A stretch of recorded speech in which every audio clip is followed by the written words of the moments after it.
Hello everybody and welcome to today's small business training lesson. Now last week we were thinking about risk, and you may remember that we wrote a risk assessment and plan to try and minimize the impact of any issues, any problems, any risks in the future. This week we have a different topic.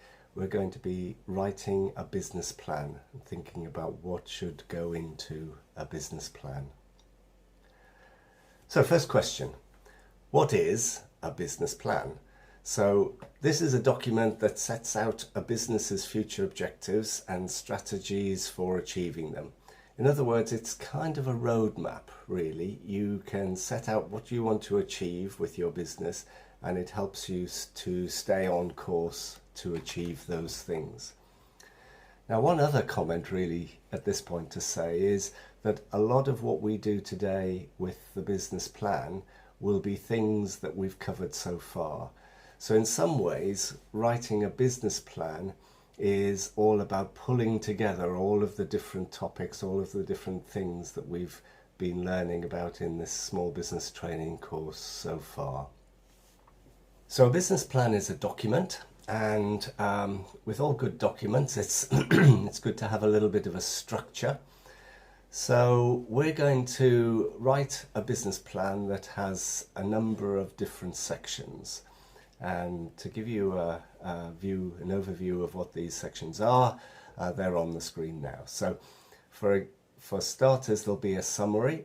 There'll be something about startup. So if you are starting up a business for the first time, there'll be a section there to fill in on that sort of information that you need. There'll be a section for everybody on finance, on risk assessment, and then a new section, something we haven't covered before, will be a section on your plan and your vision for the business. So we're going to take these sections one by one and think about what should be in each one. And the first section is the summary.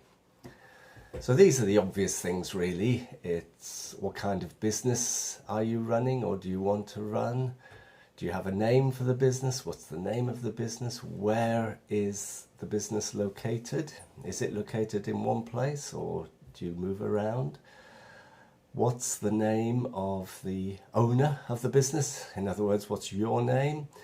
What are your contact details, your phone number, and possibly email, anything else that you think is relevant, just about the general administration and the general summary of your business.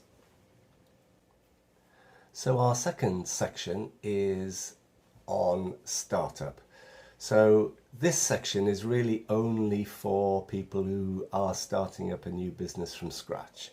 So people who already have businesses running don't need to think about this particular section, don't need to include this section in their business plan. So if you are starting up a new business and you want to perhaps attract some interest and get it going, this section will include all the things that you will need to set the business up. And again, this is something that we've covered in previous lessons. So in other words, it's things like how much is it going to cost to set up the business? What's the cost of any initial equipment that you might need to buy, or stock, or anything else? And also it's important to think through and write down in the business plan where the startup money is going to come from. So in other words, where's the money to get the business up and running going to come from?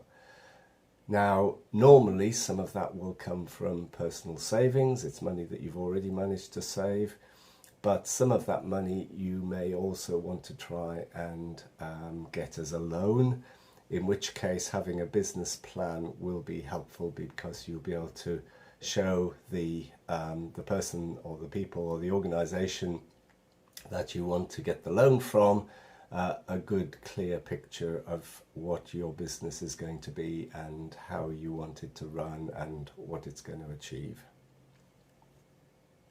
Now the next section is for everybody, whether you are starting a new business or whether you have a business up and running already.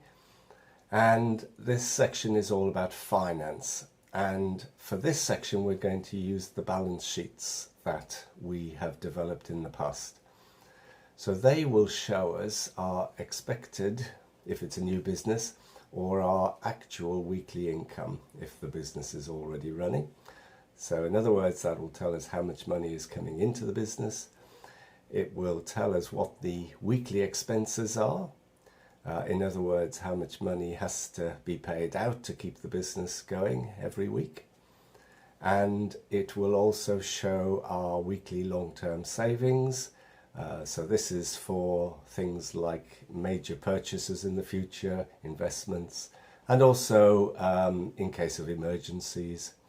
And also the balance sheet will show what are personal wages, what money you're taking out of the business for your own living expenses.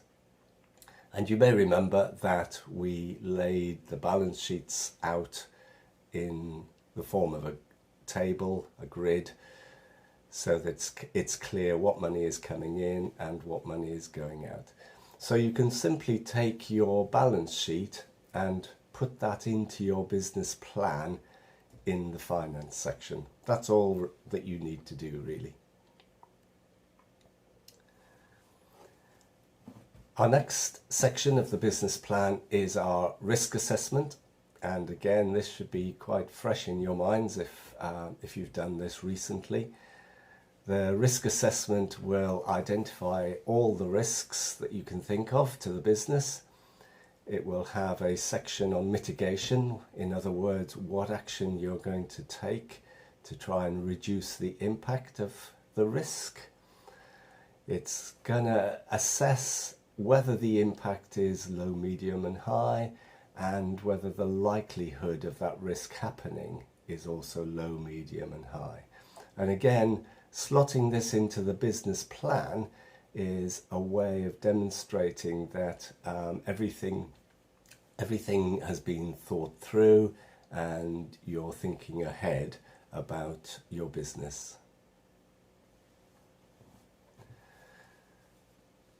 So the next section is the plan and vision section.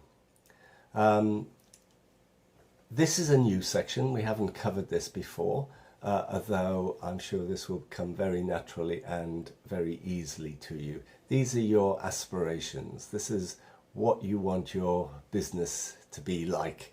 And a good way of thinking about this is to think, okay, what would I like the business to look like in 6 months' time? And what would I like the business to look like in 2 years' time? So it might be that in 6 months' time you are just up and running and things are going well. It's solid, you feel comfortable, you feel secure, you feel like everything is going okay. But in 2 years' time, you might want to have a bigger vision for your business. In 2 years' time, you might want to perhaps have doubled the size of the business. You might want to be earning twice as much money as you are at the moment. And again, writing some realistic plans and visions into your business plan will help to guide you to get to where you want to be. So in conclusion, your business plan will help to keep your business on course, not to get distracted, but you can update your business plan at any time as your business develops or as your circumstances change or even as your plans change. So think about the example of the lady who was selling chips that we covered in a few lessons ago. The cost of potatoes rose, and so she diversified her business and she started making and selling samosas instead of chips, or in fact she did that in addition to chips. So her business plan changed in a positive way, but it was helpful to keep her on course, keep her business successful and keep her business going.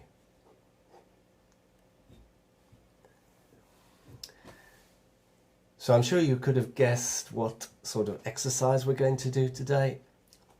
Very simple, one exercise just for each of you to write your own business plan.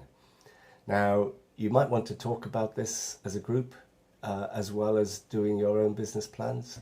It's always helpful to help each other. And also, it's helpful if you write your business plan to ask other members of the group what they think of it and if they have any suggestions for improving it. So that's it for today. I hope that this will help to guide you through writing some brilliant business plans, and by the end of the lesson, you'll have some good business plans in place that you can use and you can develop in the future. Till next time, good luck.